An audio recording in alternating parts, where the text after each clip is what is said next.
The Football Pod on Off the Ball. In partnership with AIB. Proud sponsors of the GAA Senior Football Championship. Check out #TheToughest for more. Hello there. You are very welcome along to a very special football pod. This one is for Armagh. 2024 All-Ireland Senior Football Champions. Myself and Paddy Andrews were there in the press box. Paddy, you good today? We're good, yeah. A lot better than it was last week after hurling. Well, at least we got you I on kept Monday. it very professional yesterday. There was a lot. No rickshaws. No rickshaws. Yes, I may not be on a rickshaw for the rest of the year. Hopefully. I actually, when I got out of Crow Park last night at 8 o'clock, there was a lock of rickshaws and taxis outside the Crow Park Hotel, and I thought of you. I wondered, was that Paddy's rickshaw? Yeah, it was. It was from the hotel to where was it? Chaplains. Yeah, down just off College Green. Great spot. A good bridge. The hotel. It was on Wales, wasn't it? I got out just before you did the press conferences with the coaches. We see Reid O'Neill and Rory Grugan. They're having the time of their life, as you'd expect. But the buzz outside the stadium, this would have been about 6:15. Would have been maybe slightly later. A bit later, maybe. Yeah. And the hotel was. There was carnage from what I could see. I went right, the hotel was left, and I was like, I'm getting out of here. If the Crow Park Hotel was carnage, I only can imagine what the Carrickdale Hotel was like last night, because it looked like it was off the charts. James, we haven't even said hello to you. How are you? Oh, hi, lads. Remember me? Yeah, I am. Because he's wearing a Cavan jersey. He's wearing a Cavan subs jersey. Talk to us about this. Obviously, my man was fucking whipped after about 15 minutes. You actually have 2 sub jerseys from that. There's a 27 as well. No, I don't know how I stumbled on this jersey, but it's a nice jersey. Nice. Do you know where I got it actually? Copper Face Jacks. Did you actually? No. Bring the gear back with to the Coppers. You'll get some good swaps in there. What do you want? Cavan is lovely. It's nice jersey. Nice Cavan. France. What you've on there, Tom? Little France Euro 96 jersey. Give a mention here to. There's a lot of good jersey pages, but premium jerseys. Is there? Premium no one sent me yet, lads. Nobody sent me anything yet. I like it. I think it's nice. I'd love a jersey off premiumjerseys.ie. Premium jerseys 123. Don't start this. 123.ie. Lads, you're gallivanting and you're messing last week with the our members pod, our secrets pod. You try to throw off the scent with sabotage the emails. Sabotage it. It worked. We had Aidan O'Shea on Friday night. We had a great night Thursday night with Stephen McDonald and Paul Clancy. Busy couple of days. And then it all transpired on Sunday. James, can you give it in a minute what you made of it at the weekend? Press play. Just press play. In a minute, I would say that first half, as expected, very tentative. I thought Galway looked a little bit nervy. Even the first play, they held the ball for a couple of minutes. They were all touching the ball, but they didn't want to risk anything. It was like they really did work on that system, but they got too cautious. They got a bit too safe. And we knew that Armagh were going to drop off the kick-out, so it took out that big strength for Galway. And I think that Galway made one tactical error, where Mulcairn was playing wing back at 7, and Connaughty had kicked 4 against Roscommon, but been quiet against Kerry. Yeah, and I think they took their eye off the ball with him. And I don't know, was it a tactical decision to put him right half forward from left half forward, or was it off his own back that he saw the space over there? But he knew that Mulcairn was dropping back, and he picked up the world of ball at 10. And in fairness to him, his shooting was off against Kerry. His shooting was bang on. He kicked 3 from play from half forward. I thought he was outstanding, and he did some damage that was hard to claw back. On the other side for Galway, Walsh could have been man the match if he had his kicking boots on, but instead he had a day to forget. I think he had 3 wides and dropped 2 short. Got 1 from play, but the shots he missed, if he was fit and training hard, he'd have got them, but he missed them, and they rued those mistakes.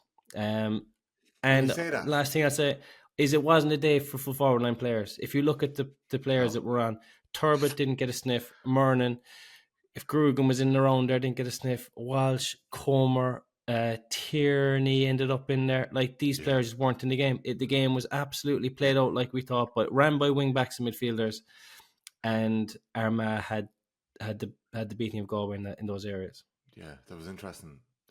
The setup, the Armagh tactically, how, in one sense, they probably negated Galway, but they also, Galway's defensive system that we've been so impressed by, McHugh and Mulkerns this year have been dropping back into the D. Oisín Connolly made ribbons of that so early on. Paddy, James mentioned Walsh and he mentioned Comer there and Tierney and not getting them into the game. It kind of felt like things were shaky once Rob Finnerty went off. Like, he had started well. He got in the ball, he turned the kick out, kicked the free, and then when he went off for 10 minutes, it was a bit like... Yeah, but it just showed how important he has grown to become in that Galway attack. He's been, in terms of the course of the season, their most consistent forward. He probably doesn't have the ceiling that the likes of Walsh and Comer have, but he's been so important too, not just for the free taking and the scores that he get, but just the kind of knits things together. He's the type of player I really, really like. He was very good in the semi-final as well. But what it did, the fact that it was so early in the game, Galway had to play the Johnny Heaney card after 10 minutes. And there was an area where Armagh had a distinct advantage over Galway, you would say, coming into the game, was that punch off the bench. But that was magnified, that the fact Galway had to use Heaney after only 10 minutes. So that was a loss. And the other thing at the time, and no one would have known this, was, are they really going to miss him on the freeze? Because you're unknown about how Walsh is going to perform. Does Walsh have the capacity to shoot the lights out? Of course he does, because he's done it at this level before. But as it transpired, they really could have done. Particularly, I can't get over that one in the first half, boys, at the top of the D.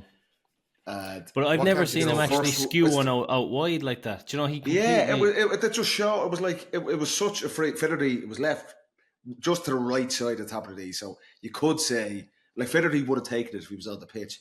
But you could just as easy kick that on your right foot over the bar. That's what Jay Morris said before on commentary, that he was surprised that he didn't take it on his right. Of course, that's true. That's what should have happened. But it didn't. And do you know what? In a game of those margins, we knew, like, the man in the street knew this game was going to go down to the absolute wire. Every score was going to count. Just nearly, like, at this level, Jimmy, that's a gimme of a free from there. At the other end, Turbot actually misses one from a pretty similar end into the hill, and he has an off day himself. So look, it can happen.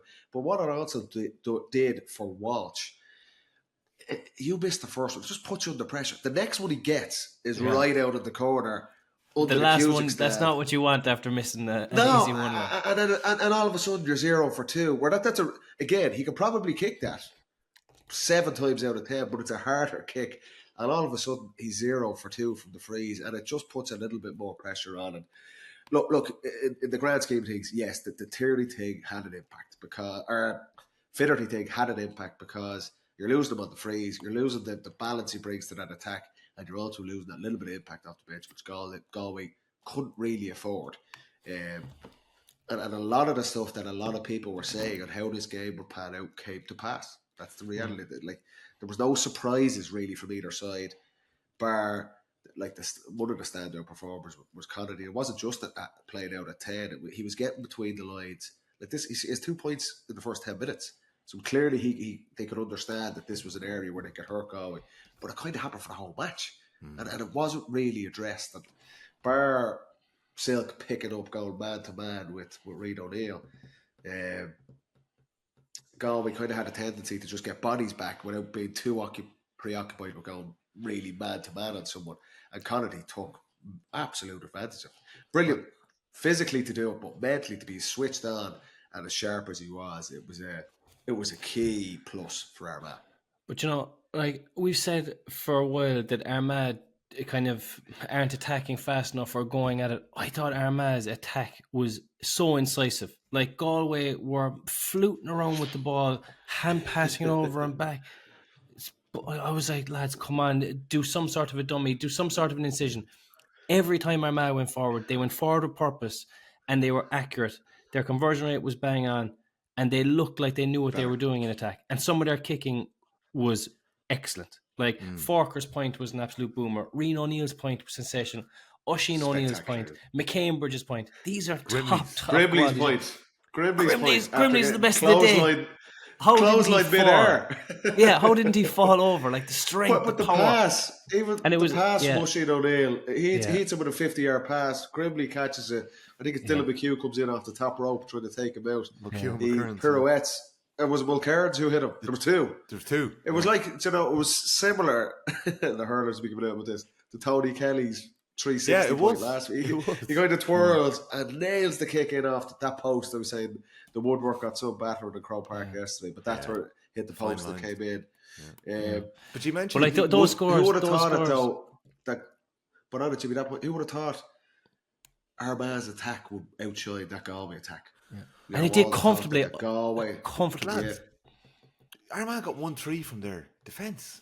Like the attack didn't necessarily it was their waves of attack. It was Do you know what I mean? It wasn't necessarily their full forward line. It was the way they went at it. And then you have, like, we always said with Super Campbell's going to have an impact, and they didn't spring him at halftime because they were set. They were fine. They were playing well enough. They could leave it another bit. As soon as he came on, he has an impact. Like that left-handed hand pass out of the corner of his eye, he sees McKay coming, or he thinks it's Reen O'Neill. I heard him say to you afterwards, Tom. But he thinks it's Reen O'Neill. He puts a beautiful little cross. It was like a soccer dink into the back post just for a tall man to come in and just head in, and it was just a beautiful bit of football and a great play because he could have thrown a risky hand pass for a point. It would have definitely dropped short. It was too far. Just hooked it back at the last second for the goal. I thought it was a brilliant bit of play. But do you know what it was, Jimmy? He got the ball out at left half forward, and the anticipation in the crowd from Armagh. Yeah. No matter what was happening, he was going straight. He was sprinting. He was going to take his man on, and it probably wasn't really on. He was kind of nearly, you could say, he's going down a bit of a blind alley there, but it was just in his head. He was coming on to penetration. Do make an incision into this attack, and I couldn't agree with you more. Dylan McHugh stood out so much in the semi-final win over Donegal because not only for his couple of scores, but every time he got the ball, he was punching holes in that Donegal defence, and we just did not see that from Galway enough yesterday. Which is it's the disappointing thing for them because they like I said, there was no surprises in what Armagh would have done defensively. They're very difficult to break down, but you need people to break the lines. And whether it was a mentality thing from Galway, going, we don't want to turn the ball over, we're very physical. If we carry it into contact, we could be hurt on the break. But they just didn't get that balance right. They didn't get really any penetration. And some of the scores they got were exceptional themselves. Like Paul Conroy kicks 3 points.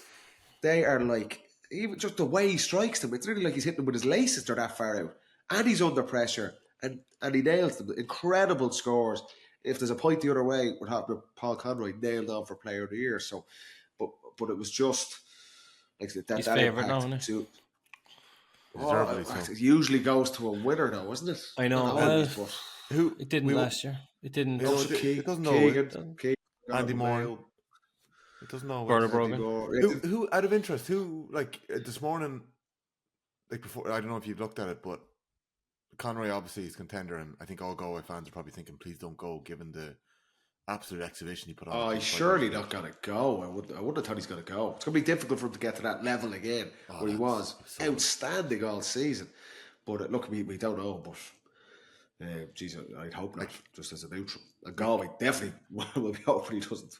McCambridge has obviously entered all of our lives in the last 6 weeks, and he's had some impact. McCambridge is a great. He gets up for a point himself as well, Yeah, and does some job. Can I just pick up on the speed of the attack, because I just thought the tone was set from the first attack. Tierney wins it.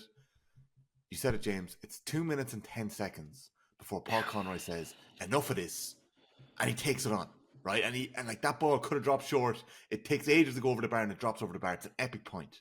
33 seconds later, that's all it took Armagh to equalise Rushing Connery. Galway's next score, Liam Silk, after 2 minutes of possession.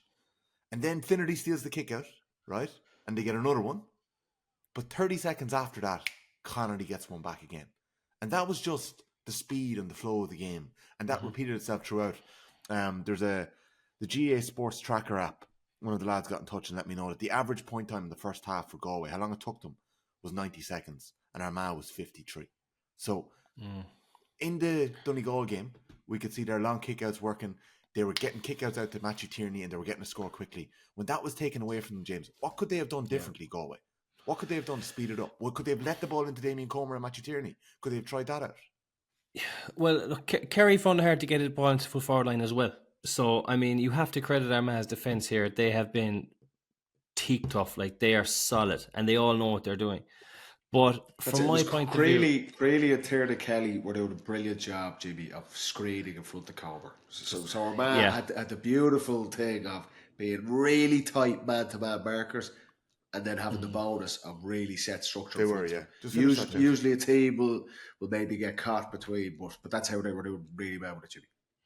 But, you know, I know for a fact Galway probably did a lot of work on this in the last couple of weeks, right? They stayed wide and deep, okay? And I've heard a lot about this. We used to do a lot of it as well. Wide and deep is great at times. But, like, Armagh knew they were staying wide and deep. Fucking everyone knew they were going to stay wide and deep. Do you know, like, that's kind of the template now. They didn't try anything different. Because if you looked at Armagh's attack, at times Armagh just stayed central and left the channels, and they could get so much closer to the goals down the channels. But our Galway were just staying too wide, too deep, couldn't get their big players into the game, and they weren't clever enough to get them into the game. And Armagh were far better. But if you look right at the last play of the game, so Armagh come down, Galway break, and it comes to McDade. Do you remember? In the right Johnny McGrath, and he gets turned over. Yeah. Go, James. I don't know, Jimmy, if you could see that from TV, but that was we could see it. That was an unbelievable chance. They absolutely. I know McDade gets turned over, but they butchered it. They 3 or 4 there on that side. James, because they were so used to Paddy of taking out of contact and not going past anyone that they were like, oh, defender, I'll give it off. And next thing they ended up out on the side. And McDade gets a bit jiggy and it's gone.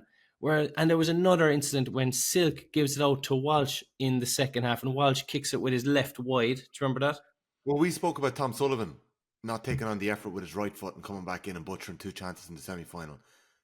Liam Silk scored that day from the top of the off his left. Why didn't he back himself, Jim? But Silk would go past that defender 100 times out of 100 and fist the point. I know we don't like him, but he would, or else he'd be fouled.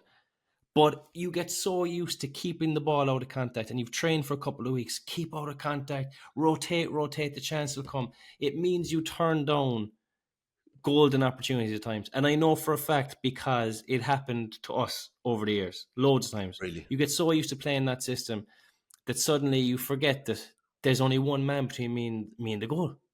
I'll back myself to go past him any day. But like, how Galway from that play that McDade gets turned over ended up out on the side when they had a 4v2, I'd say they had. Wow. Could you see it on the telly, Jimmy? Yeah, well, probably not as much. I'd like to see an angle taken out a bit, but Gleeson breaks it down. But if you see the high behind of that play, we were like, shit, goal, God, we're going to win this thing. It was really, they were Armagh were wide open, and it's Johnny McGrath, Tommy, is it? Yeah, who has it, and he kind of just, I don't know. He doesn't know he has the space and kind of turns and then just kind of he gives it to Kieran Malloy, kind of shifts it, and it's just like, just go at the goal. You've so much of an overlap here. It was such an opportunity. I know people are talking about McHugh hitting the post. That was really different. It would have been a brilliant score if he got it. But I thought that was the biggest opportunity. And again, Connery getting blocked at the end. Well, that shot probably wasn't out, but they were just going to run out of time. But that play, Galway will look back at that and go, that was the opportunity. But those 2 plays, Tommy, Galway were too jiggy. Like, you always take it back to Dublin in their prime there. They score there. Do you know what I mean? If you're talking last play in All-Ireland, we need a point, settle, just do the right thing. They didn't. And they just got caught with it. Like, they didn't do the right thing. They looked too jiggy in those 2 situations. I like the phrase too jiggy. Paddy, let's just linger on this for a second, and I do want to come back to the block after, but James says that Dublin would have got the score there. My feeling watching it back was Johnny McGrath and Kieran Malloy, their body shape was just turned the wrong way. That there was space the other side. They gave it the wrong way. And McDade, unfortunately, whether he didn't have the legs, Creedy just eats him alive. Brilliant turnover from Creedy. And that's on McDade, who is a power player for them as well. So you have to give credit to Armagh for that scramble defence, but there was probably maybe 2 to 3 seconds, which doesn't sound like a lot, but believe me, it is at that stage of the game. And it's just, you're right, they make like 2 or 3 wrong movements, moving away from goal, and that buys Creeley and their man defence time. But when Gleeson breaks it, we always had this thing. If you want to steal, it's on. Go for goal.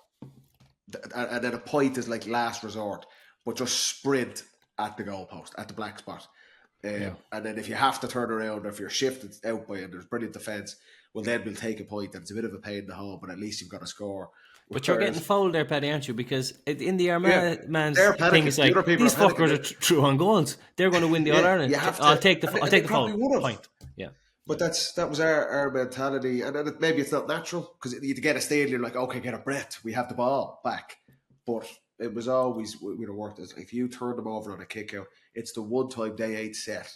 And as good as Armagh's biggest strength, we said, when they get bodies back, they're hard to break down. They're physical, they're well organised, and they're ruthless when they're defended. And just that opportunity, I'm sure part of the Galway players will have a look back at it.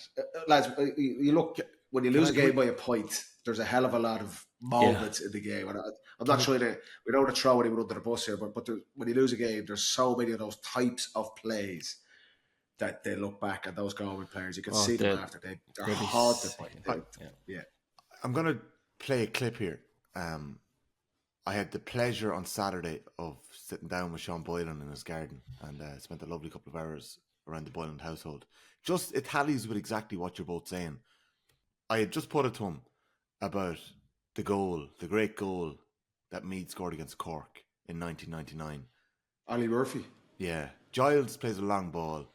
Graham Garrity gets up above Sean O'Halpin and breaks it into the path of Ollie Murphy, who takes it in a stride and just gets a shot away as Anthony Lynch dives at his foot. Do you remember it? I don't know if you can picture it, but this was Sean. It's the old canal end. Yeah. I asked Sean about that, and he just gives an unbelievable answer about, I suppose, the sport that we love. You just marvel at it. It's poetry in motion, and it is an art. And like, that's why, hurling is astonishing. It's an astonishing game, and I absolutely adore hurling. But Gaelic football, played positively, is a joy, because you can be attacked from the front, from behind, from the side. You have to be able to catch it in the air. You have to be able to take it, and you should never take the art out of it, like chipping the ball up or whatever. Never take the skill out of a game. But and I loved. It's more. You have more of it at the time. The risk in it, trusting your fellow player up the field. You know what I mean? That he'd win the ball. And years ago, if a back won 7 out of 10 balls, he'd be disappointed with himself. You know what I mean? If the forward won 3, but because it was man to man, and the way it has changed, the way it has developed, and so on. It's just risk. It's just trusting your fellow players. Is that what we've lost? Is that why Damien Comer has been so ineffective in 2 All-Ireland finals? Is there an element of that, James? Liam Silknock backing himself, as you said, to just go at his man, not avoid the contact? It's a tough one. I still think that Armagh played the perfect game. For them, they went out. They were so solid defensively. They knew what Armagh were going to do, because that's what most teams do against that kind of defence. And when they broke with purpose. So you'd have to say Armagh were brilliant. But Galway, I think that it seemed like they overtrained the system. And you almost lose your own natural instinct. And I'm honestly saying this from experience, because the northern teams, when we were playing them, were brilliant. You had Donegal, you Tyrone, they played kind of similar. They got bodies back. You couldn't go into contact because they were so physical in the tackle and strong. But sometimes a one-on-one duel is just a one-on-one duel, no matter who you're playing. But you train your eye out of it by keep rotating the ball, probing, keep rotating. And next thing, this couple of minutes gone by, and it just takes the individual brilliance out of your attack at times. But it can work, but I just don't think it worked for Galway at the weekend. But I wouldn't criticise the match, because I thoroughly enjoyed it. I thought that it was a tactical battle. It wasn't, but same as the one that I won in 2014. It was a tactical battle, and for a football lover, they can be just as enjoyable. When it was coming down the stretch, it was still my palms were sweaty. I don't know how this is going to go. It was still exhilarating. So it was still a brilliant match. But I think that Galway, if I was to criticise them, I think they overtrained the system and lost a little bit of natural flair as a result. But all credit to Armagh for making him do that. Yeah, buddy, I think that's fair. I think it's the exact game we expected. You know, that's what the football we know right now. And I know there's work being done in the background to maybe bring that little bit of risk back, as Sean Boylan was saying there. But did you enjoy it, Paddy? I thought second half was very good. Like the first half, not that it was bad, it was intriguing, but it was like it could not have went more according to plan. That first half, we knew it was going to be tight. There was never more than a point between them. The second half, I thought the third quarter, quality-wise, was the best of the match. I thought some unbelievable scores. Connery gets another one straight off the bat. McDade roars into the game again, and that goal, we get a 2-point lead for the first time. When you're thinking, is this going to be like that third quarter against Dublin in the quarterfinal where they just grabbed the game, they took the game away by the scruff of the neck? Didn't materialise because Armagh, Connolly, that man again, impacts. I think Tierney Kelly gets a score. Reid O'Neill gets his big score of the day. The quality which went up a notch. Shea Walsh has his one positive moment, maybe it's hard, from play in that quarter as well. You just think this is going to take off. The subs come in. Galway play the Sean Kelly card. Armagh at the same time bring in Soupy Campbell. And then when the goal goes in, and Oisin O'Neill, who has an unbelievable impact as well. The goal goes in. Grugan gets a bad knock. We said it, Tommy. The game is on wheels, and then Grugan gets a bad knock, and that slows everything down, and the air kind of comes out of it, and it probably never gets back up again as we enter the final quarters. It's so tense. And Armagh, to be fair to them, but you can't blame them with this, they get their noses in front with the goal, and you felt a goal in that game, whoever got it was going to be such a massive score. Then they just say, right, Gleeson, you have the kick out. We're going to mind what we've got. And we play on the break. And Galway had opportunities. They kind of, Armagh said, it's up to you guys. They'll go, show you're good enough to break it down. And Galway weren't. They weren't great in front of the post at all for the whole game, but they had opportunities to do it. It was ballsy from Armagh, but the scores Armagh get, like I say, during that period, it is Galway push up and they hit them on the break. So we know Armagh can do that. Like that Gribbly score, I think, is exceptional. The pass from Oisin O'Neill, yeah, class, like old school, literally like a punt kick. You're right. You're in the stadium. You just don't see that much anymore. Rian did it. Armagh tried it 2 or 3 times, like. But Rian O'Neill did it 2 weeks beforehand in extra time to set Conor Turbot away. He took out 12. That wasn't a put. Oisin O'Neill's kick was like he volleyed the thing up the pitch. Rian O'Neill did a bit more. It was equally as effective, but it had a bit more subtlety. Oisin O'Neill launches it. You're like, and there's fucking hell, Gribbly's there. So there's method. I was just trying to volley the ball up at the premium level, but Gribbly wins it. And then, to be honest, he doesn't have any other option. I think does Herson have his arm? Yeah, he is. Herson is giving him a free, maybe just as well because there's no one up there. Maybe a mark. Maybe it's a mark. No, he never blew for the mark. He could have marked it as well. Yeah. Yeah, that's what it was. And so Gribbly just launches it and it goes in off the post. It was a brilliant score, but did I enjoy the game? Yeah, I did. There wasn't any major surprises in it. I thought the final 10 minutes, that's 7 minutes of injury time, the last couple of minutes of normal time, was dramatic. We knew it was going to go to the wire. There was never going to be anything in this game, and that's the way it transpired. And there was drama at the end. Yeah. There was, so not the best All-Ireland final by any means, but I thought it was a good match.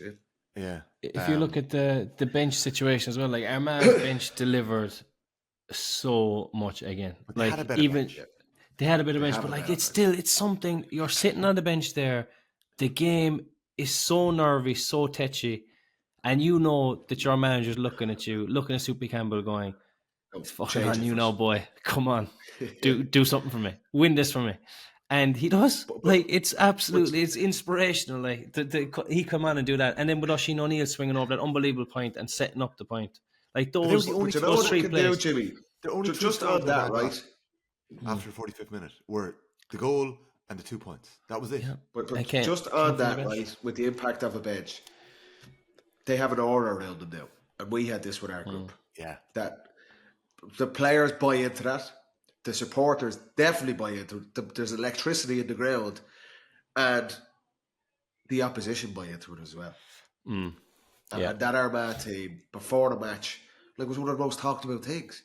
the bench, the Armagh bench has got to deliver. It's like positive reinforcement, and you can only imagine They manifested it. Campbell and O'Neill and all this stuff. They're just going like, it is on us. There's a responsibility, and they embraced it. But that narrative around having a big bench, the Springboks having it in the rugby, their side of things, it gets into the opponent's psyche, it gets into the stadium psyche, and for those players coming on, it gives them a little boost as well. Like you just see in their body language, like say Super Campbell gets the body, he's like, I don't give a fuck who's in front of me. I am taking this thing on. And the Armagh crowd expected him to take it on. If he'd have turned around and had passed that back, there would have been just deflation. I'm like, oh. They're going to walk up. And it was just... never happening. It's just like... It's the other way, it just feeds in, that story. And that takes time to build. They need to do it. Get up to that reputation. They've built that over the last couple of months. But we expected it would have an impact. By God, it did, and they just got more out of the bench. And that's on the other side for Galway. Heaney is a leader in that group. He's had impact throughout the season for them, but you lose that when you come on after 10 minutes. I'd say he's delighted. 10 minutes, Jeez, you could have no impact. I'm going to play a whole match, buzz. but it's just like Jesus. We had to play a card so early in the game. James, I was saying to Paddy in our chapter 4 of the game. We'll go in there. I'll come in after. Go on. No, go on. Sorry. I was saying to Paddy before the game, just the 16 final, James McCarthy gets a black card and he comes in for him against Mayo. Dublin only scored 9 points that day. Paddy gets 2 before half time. He comes into the game and finds space and gets those scores early on. What were you like as a sub? Because you would have come on in the 19 final and 18 at time. I was good, yeah. Because the game was slower, and if you're quick and fresh, you have a huge advantage on the players who've been on the field for 45 minutes. I mean, that's it. It wasn't like I was sitting on the bench going, if I get that play and he does that, I wasn't like, watching every last detail. But if you're confident, hungry for it, sharp and fresh, like you are going, once you're brave enough, you probably will make an impact. But like, that's the thing. The bravery is a thing.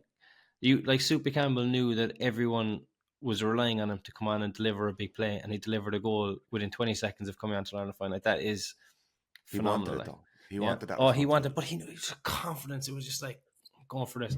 But on the other hand, Galway, Paddy's right. The Heaney substitution, I think, no matter who went down, Heaney was going to be first on. Yeah. So they didn't have a direct replacement. They could have brought on Culham, but I don't know, maybe in hindsight, what would they do the same thing again? I don't know. Did they lose something with Tierney pushing him into the corner? Like, that's Tierney, vibe, he does not want to. Then again, Tierney out in the wing, they're not going to be competing for kickouts because Armagh were dropping off him. It just didn't work. And then the Sean Kelly one, you're hoping to get a similar input, but carrying the injuries and everything, it didn't have the same impact, it didn't have the same vibe. So Armagh's bench definitely won that battle, which was always going to be key. I asked Joyce afterwards, we've been talking about it all year, did the injuries finally catch up on you today? And his answer was very short. An injury never kicked the wide. So Christy O'Connor had it in his... Yeah, Christy O'Connor had I disagree. It in his today. I disagree. Do you? There's it looked no doubt like Shane Walsh could not juice. train. Yeah, he did not have the juice in the legs. And since the Dublin game, like Donegal game, he turns down a number of opportunities. Today, he's dropping balls short. That, like, what could he have done differently, James? Could he have? He plays one free short. Could they have called Conor Gleeson up? Given he was Conor Gleeson up. He was lining it up with the left. I nearly had a fucking heart attack. I was like, I'm not throwing another left attack. I was sitting, Jimmy, we were sitting beside, there was a radio again, like to Tommy. Darragh Canada was sitting beside us, and he was looking at that. I think everyone at the stadium was looking when he was lining up on the left, and I was like, oh, you fucking winded me up. But then he was calling Gleeson up as well, and Gleeson kind of was looking, going, no, and they ended up just going short with it. But like that was just outside the 45. Shane Walsh has that. You remember Castlebar a couple of years ago, Connacht Championship? He lodges 3 or 4 monster ones over, and the Castlebar's long pitch. So it's we know he has that in the locker, but he just didn't seem to have it in the locker yesterday. The only explanation for that is, and we're not going to go into it, but he's clearly not operating 100%. And I've seen a lot of people, the usual shitheads, having a cut off Shane Walsh, whichever fuck off. Like he's an unbelievable player. Yes, it was a bad day for him. And he'll own it. And he has in previous years. But if if you're playing at that level and you can't prepare as you'd like, particularly as a shooter, it can impact your performance. And I think you seen that yesterday. 100%. Like, you cannot be Shane Walsh's level of kicker without a phenomenal amount of reps so regularly. Like, he's carrying a hamstring injury, or as Joyce said, a shoulder injury or something. He was carrying an injury that stopped him training and getting on the field and making those reps. I have no doubt about it, because the couple that he missed, he would score usually. And what I would say about him is he still looked to kick. He didn't turn down anything really, except for that one, the long range one. But like, he got the mark and he wanted to shoot it, even though he dropped a similar one short. Like, he was still there for his side, but he just didn't have the work in the bank. That was I could see he didn't have training done. Can I just say, oversimplify it. Comer probably is in this bracket as well. I would have had Galway slight favourites to win that game, and I would have said that throughout last week and a couple of different things we did, on the basis that I think Galway at their best are better than Armagh. But that did not transpire yesterday. The reality is, your two most influential players, along with Conroy probably, who does kind of stand up and have an unbelievable performance, but Galway got so little out of Walsh and Comer, and that's. Anytime we talk about Galway lads for the last 2, 3, 4 years, it is, despite all the other good stuff that they have, they are the X Factor players. And you could say on the other side, Armagh didn't get a lot out of Turbot. He comes off. Don't get a lot out of Reid O'Neill as well. But if those guys perform at their peak, it makes monumental difference to the performance. Monumental difference. And Galway, they look at that and go, our best players, we didn't get anywhere near enough from them. And they still nearly win the game. They still nearly get away with it. But you can't get away from that. Like Joyce, and you can get that answer, a sense of frustration there. He was the man. He scored 10 points in an All-Ireland final as a full forward. And he's looking going, if you said to him beforehand, Davy Comer's not going to score, he's going to be whipped off after 60 minutes with Matty Tierney. And then Shane Walsh is going to have an off day in front of the post with 2 scores, maybe 6, 7 shots at the post. Joyce would have been thinking, fuck, we're under pressure to win this game. And that's how it panned out. But you know, with someone like Reid O'Neill, he makes it happen for himself. I find. I think that he'll catch a ball, or he'll run off the shoulder. Is it easier though, Jimmy, because he plays a bit further out the pitch? Yes. No, he can drift in and out. Exactly. That's what I'm saying about someone like Comer. Do they have to work with Comer in the National League next year, a way to get on more ball, be it on a different line of the pitch? Like, he was a wing forward under 21s. We were talking to Paul Clancy about this. Yeah. Jimmy, like, he needs to pick up more ball. We had this exact conversation on the Monday after the 22 All-Ireland final. Why was he not in the game? And we said they've got to find a way to get him in the game. And is it at midfield? Is it at wing forward? Is it something with Walsh so they can work together? You have to say, again, with Comer, if he doesn't have the legs and carry the injury, it's harder to play out the field and get on loads of ball and do all the running. Again, because he could have stayed inside a lot yesterday. He was going, this is not happening for you there. No. You've got to. Forker did a good job on him, but I don't think Forker was overly stressed with doing a good job on him. But that kind of shows, again, the quality that Comer has. Go out and get him on the ball. But it was just like, maybe he just physically can't. We don't know these things. But he hasn't. He's carried a knock as well. He hasn't looked right. The longer it goes on, though, the harder it is. You know, you're no touch there 15 minutes. Next thing you get one handy hand pass. You go back into your position. Forker hits you a belt into the chest and goes, geez, about time you got one touch anyway. Next ball comes in and he got in the corner. And then do you remember he tried to hand pass off in his leg? Back in. Next thing Forker saying, that was a horrible ball. He should have just waved that off. They get a point from that, I think, Armagh. Armagh get a point from that. They could have. Comer should have went for that ball. He should have said, fuck that. I'm not going into the corner for that. Into 3 lads coming in to absolutely hop off him. Like. Just before we go, we'll end on Galway, but I want to talk about Armagh for another few minutes. You are listening to the Football Pod, brought to you with thanks to AIB, proud sponsor of the Senior Football Championship. Check out #the toughest for more. If you haven't watched back Thursday's Roadshow or Friday night's Secret Pod with Aidan O'Shea, they were both a treat. Aidan was great form, wasn't he? Top form. Good top fella as well in fairness. Yeah, you both legged it. Although we had a good night. We had a couple of quiet points. Club Championship. I had to get on the road. More, baby. Yeah, I was depressed. We had our reasons. I would have loved Hugo to. and Legion Six took over. lovely But points. we'll do it again another time. Yeah, I got your text, Jimmy, and I was like, "You're right." You were like, James, you had such that regret. could have been a big night. Like, yeah. Yeah, the CCCCCCC or whatever down in Kerry setting the fixtures. Oh, is that 2025 All Ireland final week is going to be the business. Yeah, there's a little clip doing the rounds there. You had a Soupy Campbell moment of yourself there. We won't linger on it. The game was live on Clubber, so I might share it on reeling Twitter. back the years, huh? It was unbelievable. It was a sensational run. Kevin McMiniman-esque or Soupy Campbell-esque. Okay, you can check out that clip on Clubber if you haven't seen it yet. You're mid-championship, so we won't get into it. Chris O'Connor had an unbelievable stat in the Examiner. It's the lowest amount of turnovers in an All-Ireland final ever. I don't think either of you are surprised by that. It was just 20. Just 20. So I just wanted to mention that.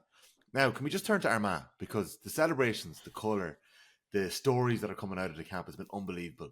Rian O'Neill was on Off the Ball this morning, and I just love this story. He said, myself and Oisín used to play a game called John McEntee's out the back garden, and whoever scored the nicer point would win. And the night beforehand, he had said that he hopes that this win for Armagh, just their second in their history, will inspire a new generation of kids to put down the iPhones and put down the iPads and just get outside and kick a bit of ball. I just think there's a legacy being formed here with this team. It's pretty special. But John McEntee's, what a game. And a question was put to me earlier. Who scored the nicer point yesterday? Rian O'Neill, Paddy, we had an unbelievable view of that, or Oisín, who gets the winner. So who gets the style points? Obviously, Maybe Rian O'Neill's, because it was the wrong side. And the curl. yeah. I think Rian O'Neill's was a harder score.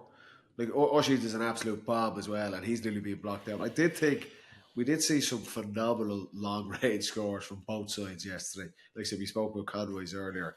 Rian O'Neill's was... That's the beauty when you're up that high in the press box and someone kicks it from around that range on the right hand side towards the Hogan stand, you're right behind it, and it was an absolute monster. But say Oisín's was unbelievable as well. Yeah, and like I said, Grimley's was very similar, same sort of areas. Really, Creeley had a few boots. Not as clean as strike. Creeley cropped up with two lovely ones as well. Yeah. But I would say out of those two scores, I would say Reid slightly. I fancied Reid won a little bit more than Oisín's, but I take either one of them, lads. Okay, James, so you agree? So Rian O'Neill won the game of John McEntee's in Crow Park yesterday, but Oisín O'Neill kicked the winner in the 2024 All-Ireland final, so they'll be happy enough with that. They'll be happy with that, yeah. They'll be happy. Just the celebrations, James, and Paddy, you might have felt this in 13. That's my alarm to go to training. We've championship Friday night as well. So we'll be wrapping this up shortly. James. Yeah, wrap it up on your schedule, T. Don't mind us. Paddy, you'd have felt this in 13, and James, you'd have felt this in 14. It might have been slightly different, Paddy, because it was your first, but it was maybe a lot of the group second. But James, it was a lot of your team's first All Ireland. Yeah, there would have been probably maybe more expectation on Kerry externally, but in Armagh internally, Kieran McGeeney has obviously been banging his drum for a long time. What's this going to do for that group of footballers in Armagh? Well, it'll give him an unbelievable sense of accomplishment, first of all, which will automatically lead to a different level of confidence. Like, they're taken to the field from now on as a team that have gone to the very pinnacle, the very top, and no one can ever take it away from them. And even just individually, you've done it. You know you're there. You know you're in the right place. Everything has come up trumps for you. So I just think it's a pure confidence thing that no one can take it away from you. But you have to play into it.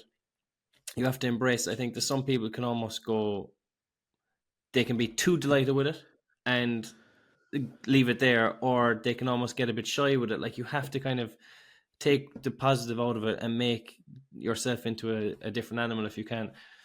And from our point of view in 14, I don't think we embraced it enough. Like, we didn't take enough goodness out of it, I don't think. And then we got back to the final in 15, but we lost it. We played very poorly in that final against Dublin. What do you mean by you didn't take enough goodness out of it? I don't know. It's like we didn't let ourselves grow with the tag of All-Ireland champions, or I think that I don't know how to put into words, but it can transform you into a different level. I know what you're getting at, Jimmy. I know what you're getting at with that. That there's there's a mentality within the GAA, or maybe it's an Irish thing, to play everything down. Just don't get ahead of yourself. Don't be like, well, I think a brilliant thing for a team that win an All-Ireland is to go out in the fucking McKenna Cup next year or the National League and we're the All-Ireland champions. Own it. Embrace it. And go, and have an arrogance about it. Maybe this is a Dublin thing, but have an arrogance around, you're not going to beat us. And you look, and this can go a couple of ways for Armagh. I'm looking forward to next season. They ain't going to be worried about it up in Carrickdale now. 6:30 on a Monday night. The celebrations are in full swing. But Tyrone won the All-Ireland in 2021 and it was an absolute shambles since. They never, you got the sense that they think we've kind of nicked one here. And are we really the best team in the country? I would say this for Kerry in 2022 when they finally won their All-Ireland and there was the whole narrative was around this is the team that's now going to dominate this decade. And you have to be honest, Kerry have regressed both seasons since winning it. And Armagh, you look at the age profile of those guys, you'd have to imagine McGeeney's not going anywhere. And the backing and buzz around that county, there's an opportunity for them to go and say, yeah, we're the All-Ireland champions. Forget it. We don't care who takes over at Derry. We don't care about Jim McGuinness and Donegal. We're going to steamroll the Ulster Chapter. We're going to try and go back to back. There's two ways that could go. And there's examples in the last couple of years where teams haven't embraced winning the All-Ireland and being the best team in the country. Because that's what it means. Armagh are waking up this morning and going, we fucking took everyone out. Doesn't matter that they didn't play Dublin in it. Dublin weren't good enough to get there. Doesn't matter they didn't play Mayo. Mayo weren't good enough to get there. Armagh are the best team in the country this morning. And they should absolutely, if I'm in their camp, own it. And whoever they come up against in January and February and March, so why the fuck why are we fearing these guys? We're the champions. And that's, I think teams maybe try and step back from it and go, no, people think we're too big for our boots. You know, we definitely had it in our team. It was like, how these lads aren't getting near us. We're going to wipe them. That's really, I think that's really interesting. And I think the whole mentality thing is really interesting as well. But is there an element that you got too serious, James, that you immediately started focusing on winning a second? Was that the problem? No, we were definitely committed. Bit.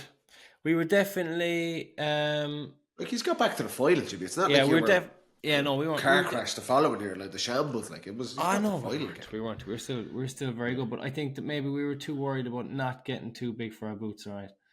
Whereas I'd love to go back and get way too big for my boots. We were wearing size 15s in Dublin. We were like, get bigger boots. We need bigger sizes. I think you can just grow if you do it the right way. It has to be managed the right way, right? But I think that we were more play it down, keep it nice and calm. But then again, that's because Kerry had been there so many times and there was fellas in the dressing room we'd been fucking 7 or 8 finals, you know what I mean? So they knew exactly how probably to deal with it. But it was just something that I don't think we grew enough from winning it. Do you know what, the other thing as well, to look at, and we were chatting with Stevie McDonald about this last week, Armagh won one All-Ireland in their history before this in 2002. They should have won more with that team. That was an exceptional team. They were a dominant. I know Tyrone were around, and that was Tyrone's greatest ever period under Mickey Hart. But for that Armagh team to have only won one, and that won't be lost to Kieran McGeady. He was the man for all of that period, and they were 5-6 Ulster titles over that period of time. But they only ever won one. They lost the final the following year to Tyrone. But if you'd have said when they won in 2002 that they wouldn't win another one, with that group of players that they had, you would have found that amazing. So that won't be lost on McGeady and those players as well. Just look at the age profile and team they have. And the reality, lads, the landscape out there, I know we might talk about this in the members pod when we're talking about the wider, looking at this review of the season, there is no standout.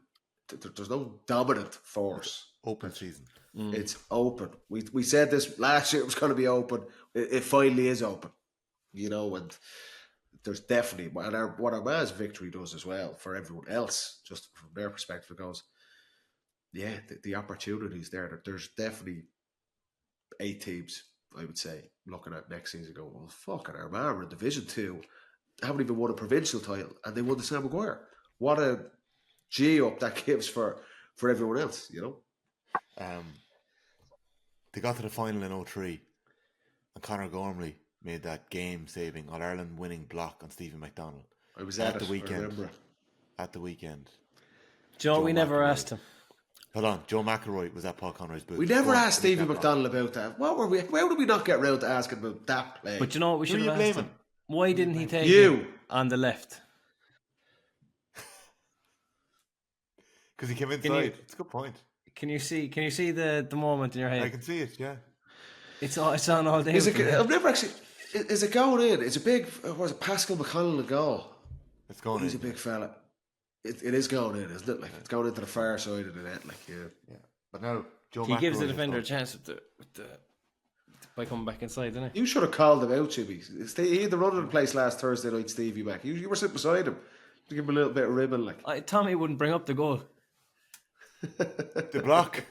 or the goal chance. Sorry, yeah. The goal chance, yeah. Sorry, that was on me. That's all right, Tom. Okay. You played a blind Sorry apart from about that all lads. week. Fair play. No, fair. So did she.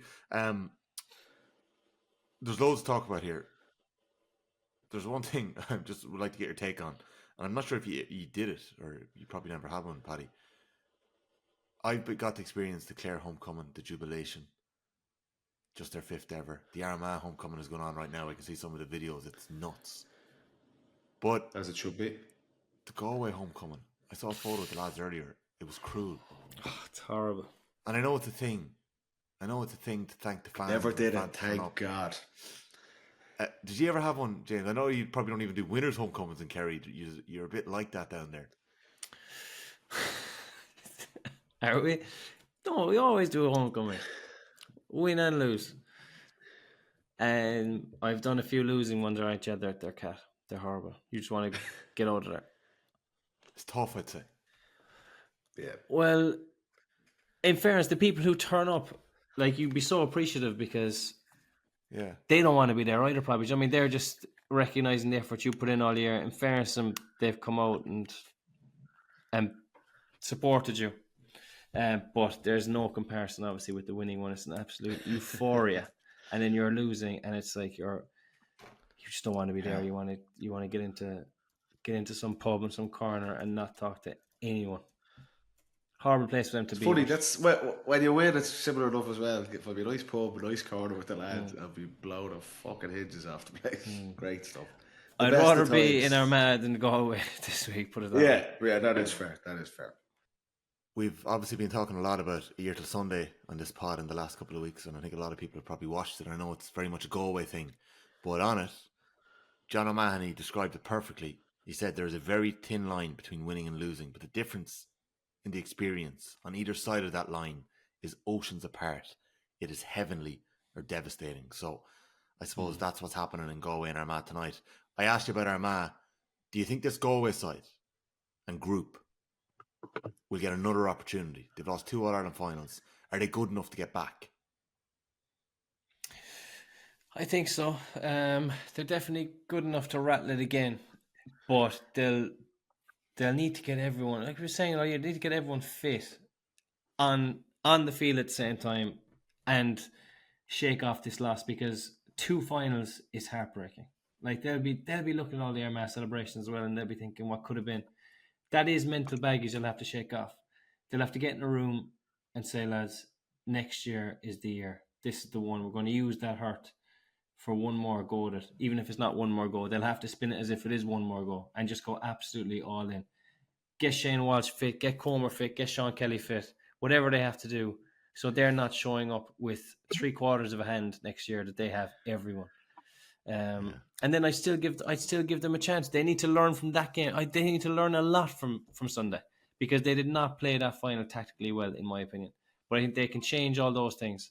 It's just a matter of getting everyone back on side quickly and fit.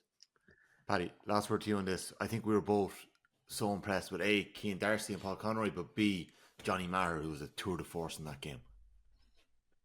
Yeah, they'll have to own it over the next couple of weeks, and I'm sure they will. They'll have some very difficult conversations, because you can't get away from the fact it's very hard for them to move on without looking at what happened here first. They won't get a better chance, and that will nag at them. That they're in an All-Ireland final against Armagh, a team who'd never been in a final, who were playing in Division 2 before, and a team they know so well. It wasn't this marauding Kerry with Clifford or a Dublin team, or they will feel that was, and in reality, it was an unbelievable opportunity for them, and they've missed it. So you've got to deal with that first, and that ain't going to be easy. That is going to be incredibly difficult for those players. But on the other side of it, once they do that, you've got to look at it and go, what fucking choice do they have?